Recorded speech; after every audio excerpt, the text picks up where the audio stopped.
Hello students, welcome to VIPM academy. आज आपने newspaper तो पढ़ा ही होगा।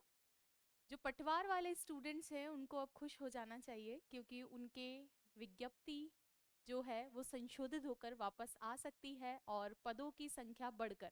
काफ़ी दिन से कन्फ्यूजन था कि जो ये पटवार में पदों की संख्या बढ़ने वाली है, ये ट्रुथ है या नहीं है, बढ़ेगी कि नहीं बढ़ेगी। बच्चे काफ़ी कंफ्यूज थे इसको लेकर।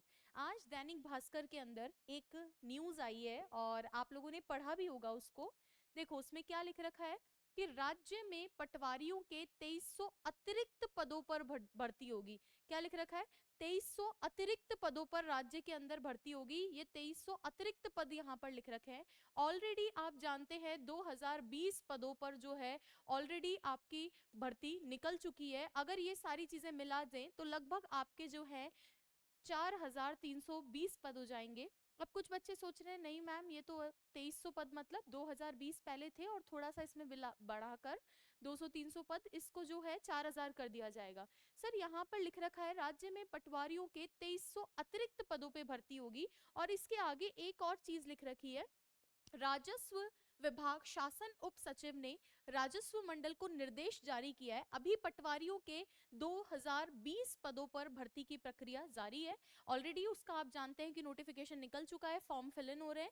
शासन उप सचिव हरि सिंह मीना का कहना है कि बजट 2026 में की गई घोषणाओं के परिप्रेक्ष्य में ये भर्ती की जा रही है। आप जानते हैं जब बजट आया था तो बजट में जो युवाओं वाला कॉलम था उसमें क्लियरली लिखकर दिया गया था कि राज्य में 4000 पदों पर आपके पटवारी भर्ती होगी। उसी के लिए ही ये आज फिर से लिखा हुआ है कि 4000 पदों पर पटवारी भर्ती की घोषणा की गई है। वर्तमान रिक्त पदों एवं विभागीय पदोन्नति के बाद रिक्तियों की भी सम्मिलित करते हुए संशोधित प्रशासनिक एवं वित्तीय स्वीकृति के लिए प्रस्ताव राजस्व विभाग को भेजा जाए। यानी संशोधित वापस आपके लिए क्या निकलेगी? विज्ञप्ति निकलेगी। ऑलरेडी विज्ञप्ति निकल चुकी है जिसमें 2020 पद दे रखे हैं, लेकिन अभी वापस उसके लिए जो है आपको मंजूरी लेनी होगी, वित्त विभाग से भी लेनी होगी। इसके अलावा जो है प्रशासनिक स्वीकृति लेने के बाद में आपके 2300 पद और इसमें एड ऑन हो जाएंगे और ये भर्ती लगभग 4320 पदों की हो जाएगी।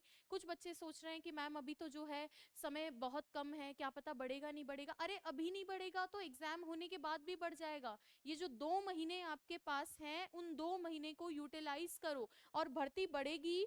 ये जरूरी नहीं है अभी बढ़े, अगर ये बाद में भी बढ़ती है, सपोज ये बाद में भी आपके लिए जो है पोस्ट बढ़ता है तो ये पोस्ट तो आपके काम में ही आएगा। पहले बढ़ जाए वेल एंड गुड है, संशोधित विज्ञप्ति निकाल दें ये लोग। नहीं भी अगर निकलता है तो उस सिचुएशन में आफ्टर एग्जाम भी निकलेगा तो आपको तो फायदा ही रहेगा। तो ये जो आखिरी आपके पास 1.5-2 महीने हैं इनको आप अच्छे से यूटिलाइज कर लीजिए। अभी सिर्फ 1.5 महीने मान के चलो और इसी के लिए वीआईपीएम भी अपना 45 डेज का जो है क्रैश कोर्स ऑलरेडी लॉन्च कर चुका है। आप उसका भी पार्ट बनिए। 45 डेज में इजीली आप जो है किस तरीके से अपना मैथ्स, रीजनिंग और इंग्लिश वाले पार्ट से बाकी से अलग हो जाओगे, क्योंकि जीके वाले पार्ट में तो ऑलमोस्ट सभी बच्चे सेम ही परफॉर्म करते हैं।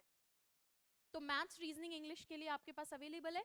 प्लस पटवार की वीआईपीएम की टेस्ट सीरीज भी जो चल रही है, वीआईपीएम पटवार टेस्ट सीरीज, उसका भी आप लोग जो है जरूर पार्ट बने ताकि आप लोग जो है अपनी तैयारी को चेक कर सकें। पढ़ना मत रोक देना। ये भर्ती बढ़ने की पूरी पूरी पॉसिबिलिटी है क्योंकि आपके बजट में ही ये चीज लिख दी गई थी। तो इसको इसी वित्त वर्ष में पूरा करना इन लोगों की जिम्मेदारी है। तो आप लोग लगे रहिए और किसी भी तरह की हमारी सहायता की जरूरत हो उसको भी बने रहिए। और संस्था ने पहले भी सोचा था आप लोगों के लिए यूट्यूब पे क्लासेस लाने का। फिर से हम लोग जो है एक सीरीज, एक कंटिन्यूअस सीरीज, बेसिकली हम हर एग्जाम के लिए एफर्ट्स डालते हैं, आपके एग्जाम के लिए भी डालना चाहते हैं और डाल भी रहे हैं पहले से। थोड़ा सा एक कंटिन्यूटी ऑफलाइन बैचेस की वजह से नहीं हो पाती, बट फिर भी हम कोशिश करेंगे कि अब ये जो 1.5-2 महीने हैं आपके साथ जमे रहें और कंटिन्यूअस क्लासेस भी रखें। Thank you so much.